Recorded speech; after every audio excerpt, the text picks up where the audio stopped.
함께 기도드리겠습니다. 아버지 하나님, 연약하고 연약한 우리는 주님 없이 살 수 없다고 입으로만 이야기하며 살아갈 때가 너무나 많음을 주 앞에 고백합니다. 하나님, 그래서 그 연약함을 가지고 오늘도 이 첫 시간 먼저 주님을 구하며 엎드려 나아갑니다.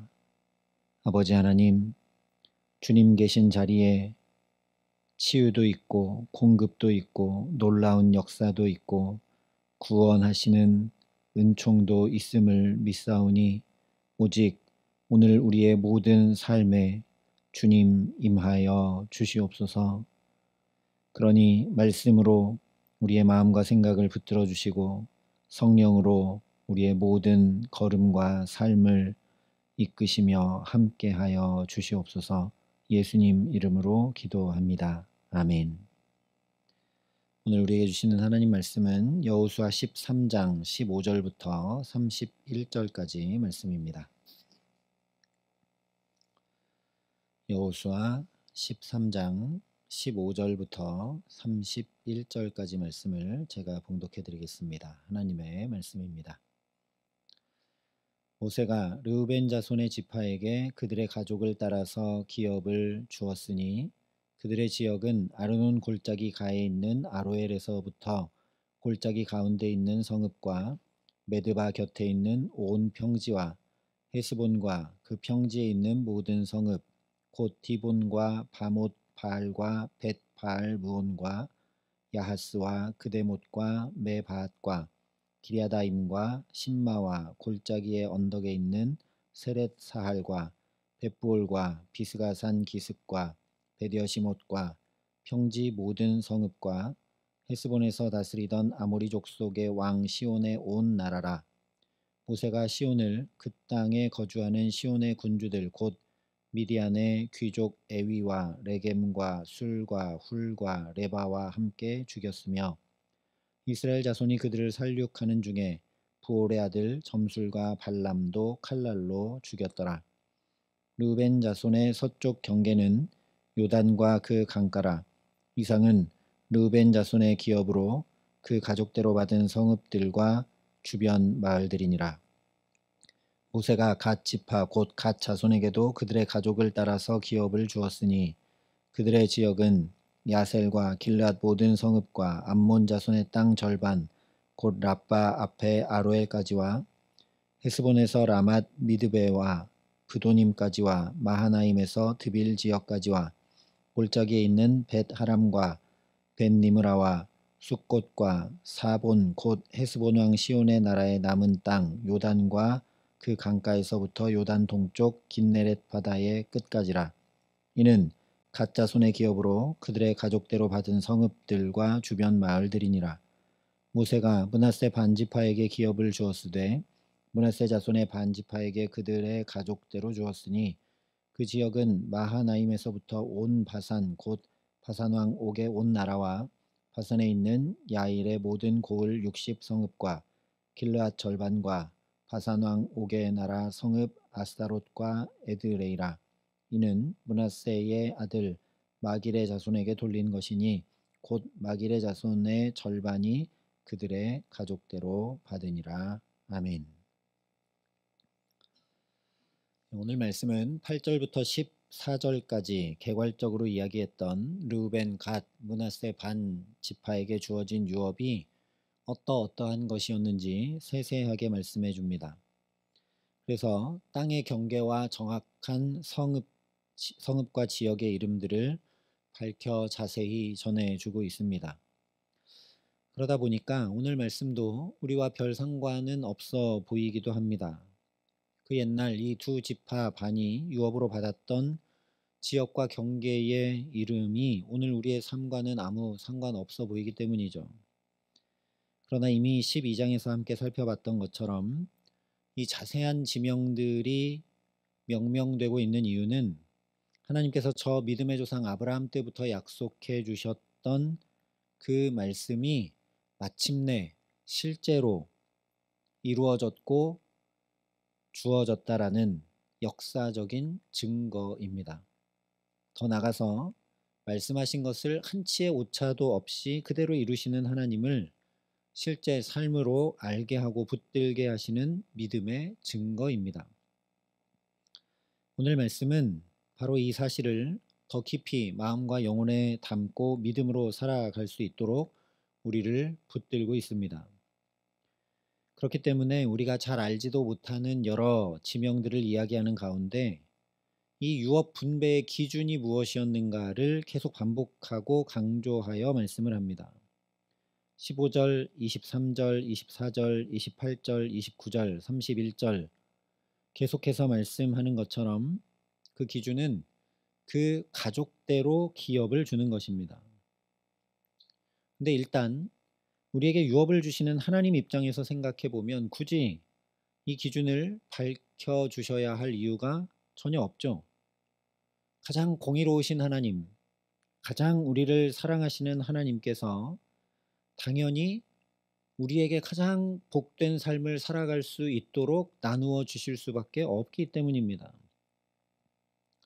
그런데 이렇게 굳이 유업 분배의 기준을 우리에게 밝혀 주신다는 것은, 그것도 계속 그것을 반복하고 또 반복하고 또 반복하여 말씀하신다는 것은 이렇게 기업을 나누어 주는 중요한 이유가 있기 때문일 수밖에 없겠죠. 사실 오늘 그 가족대로 기업을 나누어 주신 것은 갑자기 임의대로 하나님 마음대로 그렇게 하신 것이 아닙니다. 아직 이 두 눈에 가나안 땅은 보이지도 않을 때, 저 광야에 있을 때 민수기 26장에서 이 기준들에 대해서 다 말씀해 주셨습니다. 이스라엘에게 먼저 인구를 조사하게 하시고 그 숫자에 따라서 기업을 나누라고 다 말씀을 해 주셨고, 그냥 숫자에 따라 나누지만 또 누가 볼 때는 이 땅이 더 좋아 보이고 이 땅은 더 나빠 보이고 할 수 있기 때문에 제비를 뽑아 나누라고까지 다 얘기해 주셨습니다. 즉 숫자가 많은 지파라고, 힘이 센 지파라고, 또는 야곱의 12아들들 중에 서열에 더 높은 위치에 있다고 좋은 땅을 차지하는 것이 아니라 필요를 따라 나누되 제비를 뽑아 나누어서 한 사람이라도 불평이나 불만이 없이 공정하게 약속의 땅에 함께 살아갈 수 있도록 말씀해 주셨던 것이죠. 그러나 아무리 이렇게 말씀을 해 주셨어도 이 말씀을 행할 능력이 없는 것이 바로 우리 인간입니다. 실제로 가나안 땅을 주셨다, 확증해 주셨어도, 그것을 두 눈으로 확인해 보라고 정탐하게 하셨어도 정탐하고 와서는 장대한 안악 자손으로 인해 우리는 그 땅에 들어갈 수 없다 원망하고 불평했습니다. 마찬가지로 가나안 땅이 눈에 보이지 않을 때는 모두가 다 가족의 수에 따라 유업을 받고 그 유업은 제비 뽑아 공정히 나누자고 동의할 수 있지만 막상 그 땅에 들어와서 점령하고 눈으로 보고 발로 밟아보면 더 좋은 것을 차지하고자 하는 것이 인지상정이겠죠. 그러니 그 가족대로 유업을 배분하는 것은 우리 연약함을 잘 아시는 하나님께서 끝까지 말씀을 온전히 이룰 수 있도록 붙드시고 역사하고 계신 것임을 우리가 보아야 합니다. 이 요단 동편을 두 지파 반에게 그 가족대로 배분했다 계속 말씀하시는 이유는 나머지 9지파 반이 이제부터 가나안 땅을 배분할 때도 하나님 주신 이 말씀의 기준을 따라 행할 수 있도록 믿음을 더해 주시는 것이라는 말씀입니다. 또한 그 가족대로 분배했다는 것은 공동체가 함께 살 수 있도록 했다는 것이기도 하죠. 가족대로가 아니라 공로대로 또는 장자부터 순서대로 배분했다면 숫자가 많은데도 유업을 적게 받은 쪽은 당장 어려움과 가난에 처하게 되어서 더불어 함께 살아갈 수 없기 때문입니다. 간단히 정리하자면 하나님의 유업은 말씀을 준행함으로, 또한 공동체가 함께 받고 누리게 되는 그 핵심 원칙을 적용하고 확인시켜 믿음을 세워주고 확증해 준 말씀이 바로 오늘 말씀입니다. 그러니 오늘도 부단히 주님의 말씀 지켜 행하고 내가 속해 있는 공동체, 가정이든 일터든 교회든 나라든 지구촌이든 소중히 여기고 귀히 여기며 살아갈 수 있기를 소망합니다. 우리의 자세와 태도가, 마음 중심이 어떻게 하면 더불어 잘 살 수 있을까? 어떻게 하면 나만 아니라 우리에게 일용할 양식 주시기를 구하고 받을 수 있을까? 중보하고 사랑을 나눌 수 있도록 은혜 더해 주시기를 간절히 기도합니다. 그래서 저 이스라엘과 같이 하나님 주신 유업을 받고 누리며 기쁨과 감사의 복된 삶을 더불어 함께 살아가는 오늘이 되게 하시기를 예수님의 이름으로 축원합니다. 그런데 그렇다 하더라도 기계처럼 아무 마음도 영혼도 없이 그냥 말씀만 준행하는 것은 사실 아무 소용없는 일입니다. 즉, 그 가족대로 유업을 나누었다는 말씀을 반복하고 또 반복해서 이스라엘이 또한 오늘 우리가 가장 알기 원하시는 것은 바로 하나님의 마음입니다. 세상은 언제나 자격과 능력과 효율과 업적에 따라 평가하고 배분하죠. 이런 세상의 기준으로는 언제나 불균형과 불평등이 끊이지 않을 수밖에 없고 그것이 우리가 피부로 경험하며 살아가는 현실입니다. 그러나 하나님은 누가 이스라엘 이 가나안 정복 전쟁에 더 공을 세웠는가, 누가 더 거기에 헌신했는가 등등의 비교 우위를 따라 배분하지 않으시고 그런 세상과 전혀 달리 그저 그 가족대로, 다시 얘기하면 모두 각자 필요한 대로 유업을 나누어 주시고 공급해 주셔서 공평과 정의를 행하셨다는 거죠. 이 하나님의 마음을 깊이 담아야 유업을 받은 것으로 끝나지 않고 불균형과 불평등으로 곤고하게 사는 사람 없는 하나님 나라를 이루고 누리며 살아갈 수 있기 때문입니다. 이 마음을 잃어버린다면 안식년과 희년에 제자리로 돌리고 원래 유업을 받았던 대로 돌려주는 일을 행할 수 없겠죠. 즉 세상과 다른 기준으로 서로 필요를 따라 공급하고 공급받으며 하나님 나라 유업을 온전히 받아 모두가 함께 누리기를 원하시기 때문에 이 가나안 땅을 유업으로 배분하는 기준, 가족대로 나누어 주는 것을 계속 말씀하시는 겁니다. 제발 이 하나님 마음을 담아 서로 필요를 채우는 긍휼과 사랑의 마음으로 하나님 나라 이루고 누리며 살아가기를 안타까이 바라시면서 예수님께서 비유로 가르쳐 주셨던 말씀이 바로 마태복음 20장에 기록된 포도원 품꾼 비유입니다. 그래서 이 비유 말씀을 보면 천국은 마치 품꾼을 얻어 포도원에 들여보내려고 이른 아침에 나간 집주인과 같다라고 하시며 천국 즉 하나님 나라 비유라는 걸 선포하고 시작합니다. 이 품꾼을 포도원에 들여보내려고 아침 일찍부터 인력시장에 나간 주인이 이 품꾼들에게 하루 한 데나리온씩을 약속하여 포도원에 들여보냅니다. 근데 이른 아침에 들여보낸 사람들만 아니라 오전 9시에도 정오에도 오후 3시에도 심지어 오후 5시에도 인력시장에 나와 있던 그 품꾼들을 들여보내면서 똑같이 한 데나리온씩을 약속하고 들여보냅니다. 그리고 일을 다 마친 다음에 해가 뉘엿뉘엿 넘어가는 오후 5시에 와서 약 1시간 남짓밖에 일하지 않은 품꾼들부터 이른 아침부터 떼약볕에 하루 종일 힘겹게 일한 품꾼들까지 모두 똑같이 한 데나리온씩을 품삯으로 주어 돌려보냅니다. 우리 기준으로 보면 너무나 불공평한 일이죠. 그래서 먼저 온 자들이 이 주인에게 불평하고 원망하며 우리가 더 수고하고 땀 흘렸는데 왜 고생한 우리에게 더 주지 않냐 항변합니다. 그러자 이 주인이 친구여 내가 내게 잘못한 것이 없노라 내가 나와 한 데나리온의 약속을 하지 아니하였느냐 하면서 안타까이 이야기합니다. 이게 무슨 말이냐? 너의 동료인 저 사람도 품꾼이다. 너와 똑같이 품꾼이다. 그러니 하루를 살아갈 이 한 데나리온이 없으면 도저히 살아갈 방도가 없는데 너는 왜 비교하고 판단함으로 긍휼과 사랑의 마음을 가지지 않느냐?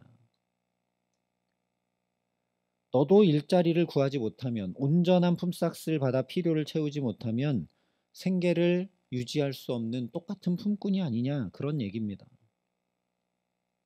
동시에 그러니까 내일도 우리 포도원에 와서 일하고 온전한 품삯을 받으라는 초대이고 더 나아가서 혹시 너의 동료 중에 놀고 있는 품꾼이 있다면 그도 내일 함께 데리고 와서 하루를 살 수 있는 온전한 품삯을 받아가라는 놀라운 초대입니다.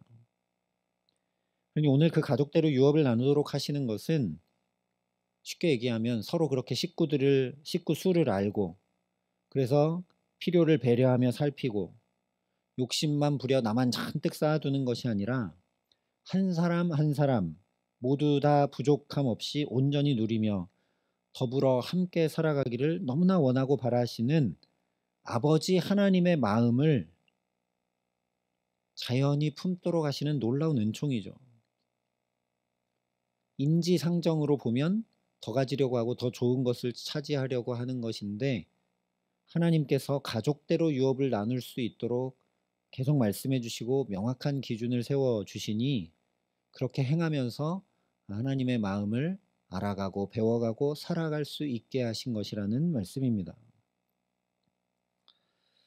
바로 이것을 우리가 깊이 생각해야 합니다. 온전한 은혜를 받지 않으면 살 수 없는 우리들을 긍휼히 여기시는 하나님의 애타는 마음으로 인해 이 천국, 즉 하나님 나라의 유업이 주어지는 것이죠. 그 하나님의 긍휼의 마음이 아니라면 서로 물고 뜯고 싸우며 도저히 하나님 나라를 유업으로 우리는 받을 수 없는 겁니다. 이 하나님의 마음을 품을 줄 모르고 다른 이들은 상관없이 나만 더 품삯을 받으려 하는 원망과 불평의 자리에는 절대 하나님 나라가 이루어지지 못하겠죠. 그래서 저와 여러분에게 이 온전한 은혜를 받아 살아가라고 이 첫 시간부터 여기 부르신 줄 믿습니다. 그러니 나는 주의 은혜 없이는 살아갈 수가 없습니다. 오늘도 나에게 자비와 긍휼을 베풀어 주시옵소서 간구함으로 주 앞에 나아가는 저와 여러분 될 수 있기를 소망합니다. 또한 우리를 마치 이른 아침에 포도원에 들여보냈던 주인처럼 우리를 먼저 이렇게 새벽 첫 시간 나와 은혜 받게 하시고 말씀을 듣게 하시는 이유는 우리 가정도 자녀들도 일터도 우리 교회도 온전한 주의 은혜 앞으로 우리가 함께 붙들고 나아오라고 저와 여러분에게 맡기신 것인 줄 믿습니다. 그러니 내 경험과 판단대로가 아니라 부단히 주의 말씀을 따라 한 데나리온을 약속했던 그 주님의 언약을 따라 행함으로 살아가게 하시기를 간절히 소망합니다. 그러는 가운데 무엇보다 하나님의 그 마음을 더 깊이 알아가고 그 긍휼과 사랑의 마음으로 남편과 아내를, 자녀와 부모를, 이웃과 성도를 오늘 내게 만나게 하시는 이들을 대함으로 살아가는 저와 여러분 될 수 있기를 간절히 기도합니다. 그래서 저 이스라엘이 그러했듯 주님 주신 유업, 온전하고 구비하여 조금도 부족함 없는 하나님 나라를 오늘도 우리의 삶에 함께 이루고 누리며 또 전하고 확장하며 살아가게 하시는 귀한 은총 더해 주시기를 우리 구주 예수 그리스도의 이름으로 간절히 축원합니다. 함께 기도하시겠습니다.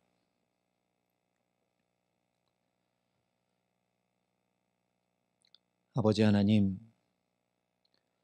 그 가족을 따라 유업을 나누라 계속 말씀하시며 한 사람이라도 부족함 없이 온전히 받기를 원하시는 그렇게 우리 모두가 주님의 자녀임을 확인시켜 주시는 아버지 하나님의 마음을 우리도 담고 품고 살아갈 수 있기를 간절히 소원합니다.